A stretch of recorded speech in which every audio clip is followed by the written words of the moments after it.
You know that feeling when you step off a long flight into a completely new country? That very first breath of unfamiliar air? It's a mix of excitement, curiosity, and maybe just a little bit of fear of the unknown. But here, in the Philippines in 2025, that first breath doesn't feel strange at all. It feels like a welcome. It smells like frangipani flowers blooming on ancient trees, the clean, salty spray of the sea, and something absolutely delicious frying in the distance. It smells like coming home to a place you've never been. My name is Alex, and my job is to travel the world, to find stories and share them with you. I've been to over 50 countries, from the frozen Arctic to the densest rainforests. But I have never, ever felt a warmth quite like the warmth I found here. It's not just the tropical sun beating down from a bright blue sky. It's something deeper, something in the very soul of the people. I came here with my camera to make a travel documentary, to show you the sights. But what I found was so much more. I found a lesson in joy, in community, in how to live a good life. This is life in the Philippines in 2025, where everyone is so warm, and I'm going to take you with me, right by my side, for every single moment of this incredible journey. Our story begins in the heart of the action, in Manila, a city that truly never sleeps. It's a dizzying, exhilarating, and wonderfully chaotic mix of towering glass skyscrapers that scrape the sky and vibrant, crowded streets teeming with life. The energy is electric. It's palpable. But look closer. The real heart of Manila isn't in its modern buildings. It's in its iconic jeepneys. These aren't just buses. They are rolling works of art. Each one a unique masterpiece painted in dazzling colors of fiery red, deep blue, and sunshine yellow, with names like Captain Marvel, or God is Good, or Sweet Journey, shining proudly on the windshield. They are a symbol of Filipino resilience and creativity, born from the leftover jeeps of World War II and transformed into something vibrant and full of life. I hopped on one early one morning, the metal steps still cool under my hand. I squeezed myself into a space next to a university student with her headphones on, a market vendor with her baskets of freshly picked mangoes, and an office worker in a crisp white shirt, carefully holding his tie so it wouldn't get caught in the door. There was absolutely no personal space, but there was an abundance of laughter and quiet chatter. The driver, a man with a big smile and even bigger sunglasses, had a small microphone and was cracking jokes over the roar of the engine, commenting on the traffic and making everyone chuckle. When I fumbled with my handful of coins, unsure of the exact fare, a grandmother sitting across from me, her face a beautiful map of wrinkles and smile lines, gently reached over. She took the coins from my palm with a quiet, "Ako na," which means, "I'll do it." She passed the payment forward, hand to hand to hand, a human chain of help that reached all the way to the driver. No one asked her to. It's just what you do. It's automatic. This is bayanihan, the beautiful spirit of communal unity and helping one another. It's alive and thriving in 2025, even in the middle of the world's most chaotic city traffic. It's the first lesson in Filipino warmth. You are never alone, and help is always offered without you even having to ask for it. I followed my nose, led by the incredible scent of garlic, vinegar, and roasting meat, into a crowded alleyway that had been transformed into a makeshift food market. This is where you find the true, unfiltered flavor of the Philippines. It's loud, it's steamy, and it's absolutely wonderful. I saw a man with a kind face and a well-worn apron tending to a small grill. the smoke from the glowing coals creating a delicious haze around him.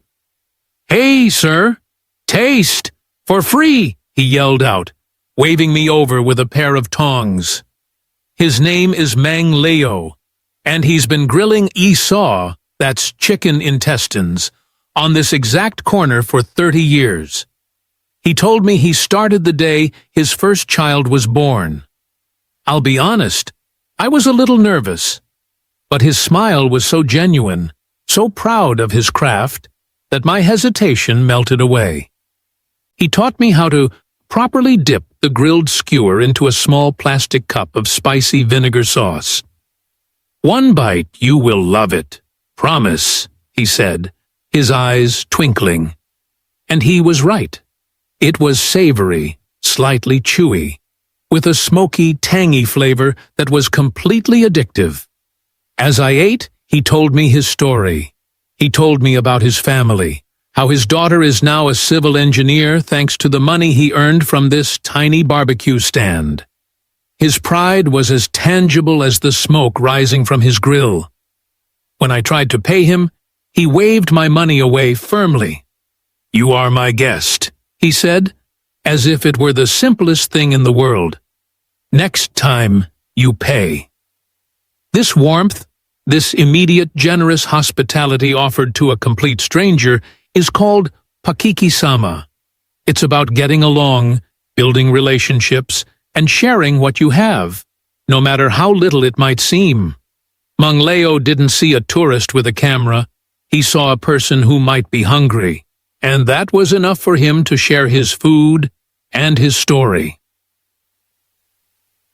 From the intense energy of the urban jungle, I knew I needed to find a different kind of jungle. I took a short flight south to the island of Palawan, a place that honestly looks like paradise itself. The water here isn't just blue. It's 1,000 impossible shades of turquoise, sapphire, and emerald, so clear you can see straight down to the coral gardens below. But the real magic of Palawan wasn't just the breathtaking lagoons or the dramatic limestone cliffs. It was my boat captain, a young woman named Anya. She met me at the dock with a firm handshake and a confident smile. As she guided our small traditional banca boat, its outriggers bouncing on the waves, through the stunning entrance to the big lagoon, she didn't just point out the sights like a rehearsed tour guide. She told me the stories. The stories her Lola, her grandmother, told her when she was a little girl. Stories of ancient spirits, or dewatas, living in the crevices of the cliffs, of mischievous mermaids singing in the deep caves. "We must always ask permission from the spirits before we enter their home," she said softly, making a small, graceful gesture of respect towards the towering rocks. For her, this wasn't just a beautiful tourist spot. It was her ancestral home, alive with history, mystery, and magic. She cut the engine and let us drift in a hidden cove, and almost immediately, a large sea turtle surfaced right next to our boat, took a breath, and dove back down into the deep blue. Anya grinned. "He is welcoming us," she said. "But we must remember, we are just visitors in their world. We must be gentle." This deep spiritual connection to the land, to the sea, is a different kind of warmth. It's a warmth that protects and nurtures. It's a lesson in respect for our planet that the world desperately needed to learn. And here in the Philippines in 2025, it's a lesson being lived every single day. My journey then took me north, to the mountainous heart of Luzon Island, to see something I had only ever dreamed of: the Banawe rice terraces. Often called the eighth wonder of the world, these breathtaking terraces were carved into the face of the mountains over 2,000 years ago by the incredible ingenuity of the Ifugao people. Seeing them in person is a humbling experience. They are a stunning, emerald green staircase reaching all the way to the clouds, a testament to what humans can achieve when they work in harmony with nature. But in 2025, they represent something even more powerful, a beautiful, seamless bridge between the glorious past and the exciting future. I met a young man there named Kawayan. He had the strong, sturdy build of a farmer and a bright, intelligent light in his eyes. He was wearing a traditional Ifugao loincloth, but in his hand was a modern smartphone. He is part of a new, inspiring generation who left high-paying jobs in the big city to return to his roots and help his community.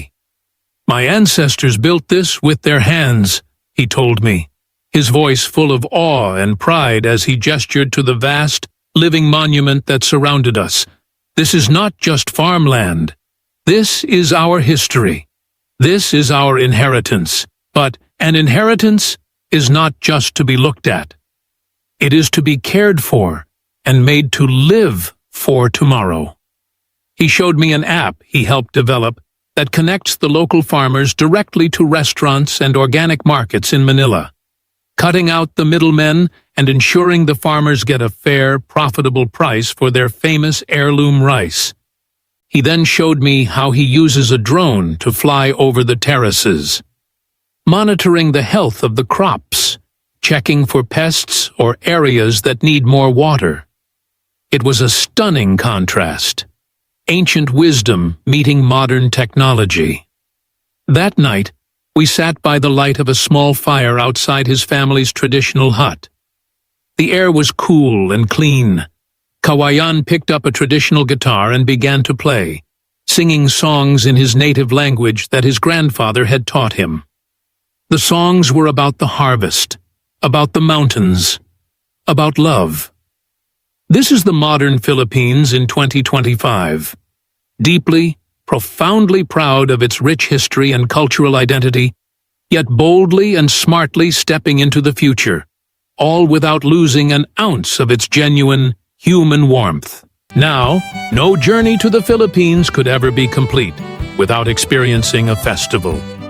I was incredibly lucky because my trip coincided with the MassKara festival in the city of Bacolod.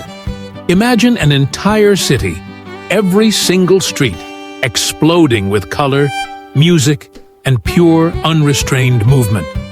Everyone, and I mean everyone from tiny children to graceful great-grandmothers, is dancing in the streets. The word MassKara comes from two words, mass, meaning many, and kara, meaning face.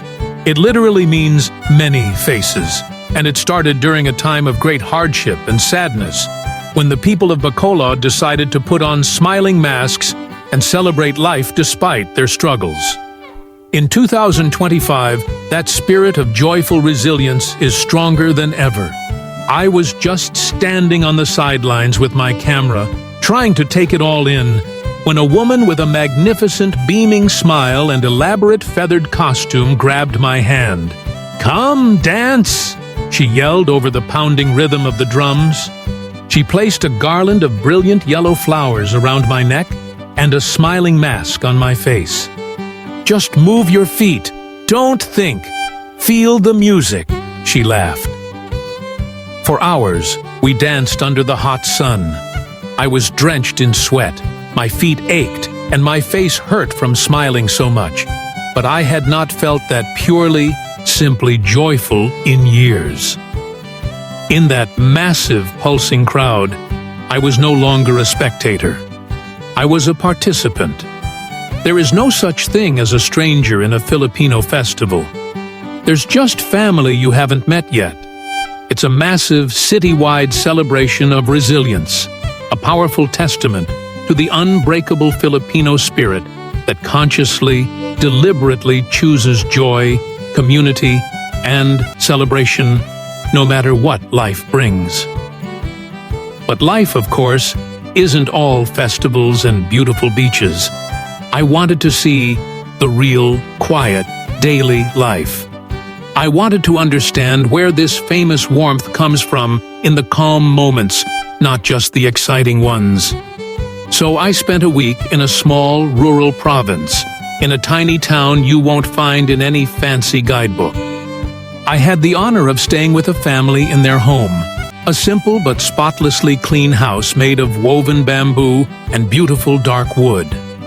Every morning, I was woken not by an alarm clock, but by the crowing of roosters, the soft lowing of a water buffalo in a nearby field, and the gentle, melodic sound of the family praying together in the living room.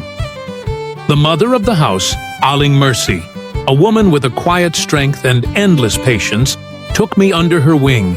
She taught me how to cook a proper Filipino adobo, the famous national dish. "The secret is the balance," she said, her hands expertly seasoning the chicken. The soy sauce, the vinegar, the garlic, the bay leaf, just like life. Not too sour, not too salty, everything in balance. We ate our meals together at a large table, but we didn't use forks and spoons. We ate with our hands, a practice called kamayan. It feels strange and messy at first, but there's something deeply connecting and authentic about feeling your food, about sharing one big plate of rice and ulam with everyone. It makes the meal a conversation, a shared experience. In the evenings, as the fierce sun began to set and the air became cooler, everyone would gravitate to the front porch. Neighbors would just wander over, no phone call or invitation needed. They'd bring stories, the latest gossip, a bunch of sweet bananas they had picked, and always, always a guitar. They'd talk about everything and nothing, the weather, the price of rice, their children's dreams. They would sing old love songs, their voices harmonizing perfectly under a blanket of stars. There was no rushing, no sense that anyone had somewhere better to be. This is the deep, quiet warmth of connection, of taking real, uninterrupted time for the people right in front of you. In a world that's always connected online, here they are profoundly, personally connected in the most real way possible. It's in these quiet moments that you truly understand the Filipino heart. And of course, we cannot talk about the Philippines without talking about the food in more detail. Oh, the food! It is the absolute heartbeat of Filipino warmth. It's never, ever just about eating. It's about sharing, about generosity, about showing love. I was invited to a birthday party in the province, and I'll never forget the sight of the lechon, a whole roasted pig that is the glorious centerpiece of any big Filipino celebration. The skin was a perfect golden brown, crackling like glass when the cook carved into it, and the meat inside was so tender and flavorful. But the best part wasn't the pig itself. It was the huge crowd of family, friends, and neighbors gathered around it, everyone talking, laughing, eating together, passing plates, and sharing stories. The food was the reason they came together, but the togetherness was the real point. I must tell you about Halo Halo, which might be the most fun dessert on the planet. The name means mix mix, and it is a wild, wonderful mountain of shaved ice that is topped with a seemingly random but perfect combination of sweet red beans, creamy slices of flan, chewy jellies, chunks of sweet banana, shreds of coconut, a scoop of oob ice cream, and sometimes even a piece of leche flan on top. It looks absolutely crazy, but every single spoonful is a new surprise, a new combination of flavors and textures. A young girl selling it at a roadside stall watched me take my first giant bite and giggled with pure delight when my eyes went wide with surprise and pleasure. "Good, yes?" she asked, already knowing the answer. It was more than good. It was joy in a tall, cold glass. Every meal here is an event, a reason to come together. You are never just a customer. You are a guest at their table, and they will make sure you leave feeling full, both in your stomach and in your heart. As my trip neared its end, I found myself on the powdery white shore of Boracay, watching what had to be the most spectacular sunset I have ever seen in my entire life. The sky was literally on fire, painting the clouds in impossible shades of burning orange, soft pink, and deep purple. The white sand was still warm under my bare feet, and all along the beautiful beach, families were together, couples walking hand in hand, silently enjoying the view, children playing at the water's edge, their shrieks of laughter carried by the gentle wind. A group of friends was playing a passionate game of volleyball, their long shadows dancing in the golden light. I sat there on the sand, completely alone, yet feeling completely connected to everything around me, and it finally, truly, hit me. This overwhelming warmth I've been feeling everywhere, from the busy streets of Manila to the quiet porches in the province. It's not a random act or a coincidence. It's a conscious choice. It's a culture meticulously built over centuries on a beautiful, powerful concept called kapwa. This word doesn't have a direct English translation, but it means a shared sense of identity, a feeling of I am one with you. We are the same. Your joy is my joy. Your pain is my pain. It's in the way they always use po and opo as signs of respect when speaking to their elders. It's in the fact that you are never, ever alone. Someone will always ask you, "Kumain ka na?" which means, "Have you eaten yet?" because your well-being is their genuine concern. It's a resilience that was forged through countless typhoons and challenges, a joy that is chosen anew every single morning, and a generosity that flows from the deepest, most honest part of the human heart. The Philippines in 2025 is a country of stunning, beautiful contrasts. Its high-tech jeepney apps and ancient fishing traditions, its gleaming shopping malls and quiet, lush, rural farms. It's the quiet, solemn faith of early morning church bells and the roaring, joyful energy of a karaoke party that goes until the sun comes up. But through all of it, there is one constant, one golden thread that ties every single island and every single person together. The incredible, overwhelming, genuine warmth of the people. My camera is full of memories. The proud smile of Mang Leo, the grill master, the thoughtful, determined eyes of Kawayan as he looked over his ancestral rice terraces, the joyful, chaotic energy of the festival dance, the peaceful, loving silence of a family sunset on the porch, the breathtaking beauty of that final sunset on the beach. But the real souvenir I'm taking home with me isn't something I can put in a bag or show you on a screen. It's a feeling. It's a warmth that has settled deep in my own heart.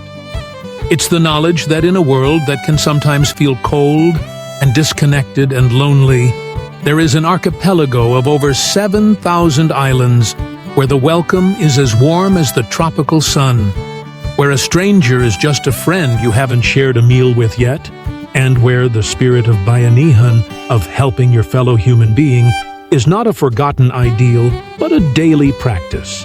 So, if you ever feel like you need to remember what truly matters in this life, connection, community, joy, and generosity, book a ticket. Come to the Philippines. Feel the sun on your skin, taste the incredible, soulful food, dive into the crystal clear water, and let the profound, genuine warmth of the people heal your soul and restore your faith in humanity. You will arrive as a visitor, a stranger with a passport. But I promise you, you will leave feeling like you have found a new family, a new home. And that, right there, is the greatest gift of all.